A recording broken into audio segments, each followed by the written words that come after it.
بسم الله الرحمن الرحيم.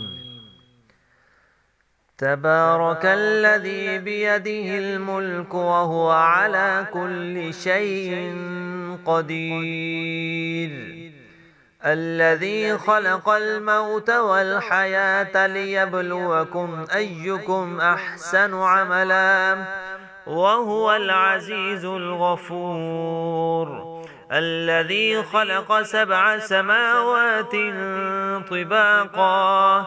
ما ترى في خلق الرحمن من تفاوت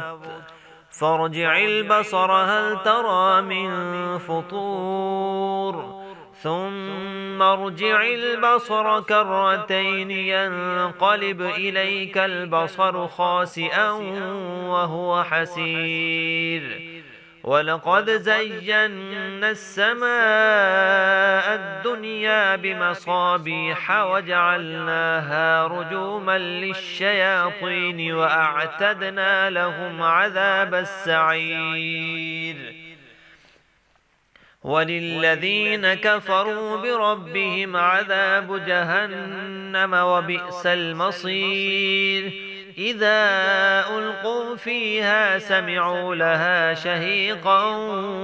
وهي تفور تكاد تميز من الغيظ كلما ألقي فيها فوج سألهم خزنتها ألم يأتكم نذير قالوا بلى قد جاءنا نذير فكذبنا وقلنا ما نزل الله من شيء إن أنتم إلا في ضلال كبير، وقالوا لو كنا نسمع أو نعقل ما كنا في أصحاب السعير فاعترفوا بذنبهم فسحقا لأصحاب السعير، إن الذين يخشون ربهم بالغيب لهم مغفرة وأجر كبير، وأسروا قولكم أو اجهروا به إنه عليم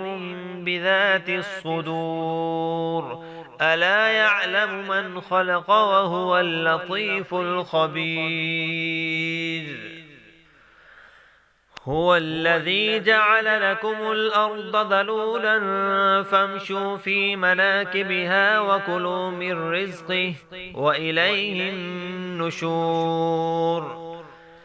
آمنتم من في السماء أن يخسف بكم الأرض فإذا هي تمور أم أمنتم من في السماء أن يرسل عليكم حاصبا فستعلمون كيف نذير، ولقد كذب الذين من قبلهم فكيف كان نكير،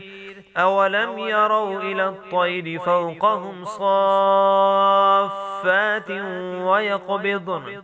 ما يمسكهن إلا الرحمن إنه بكل شيء بصير، أمن هذا الذي هو جند لكم ينصركم من دون الرحمن إن الكافرون إلا في غرور، أمن هذا الذي يرزقكم إن أمسك رزقه بل لجوا في عتو ونفور، أفمن يمشي مكبا على وجهه أهدى أمن يمشي سويا على صراط مستقيم، قل هو الذي أنشأكم وجعل لكم السمع والأبصار والأفئدة قليلا ما تشكرون، قل هو الذي ذرأكم في الأرض وإليه تحشرون، ويقولون متى هذا الوعد إن كنتم صادقين، قل إنما العلم عند الله وإنما أنا نذير مبين فلما رأوه زلفة سيئت وجوه الذين كفروا وقيل هذا الذي كنتم به تدعون قل أرأيتم إن أهلكني الله ومن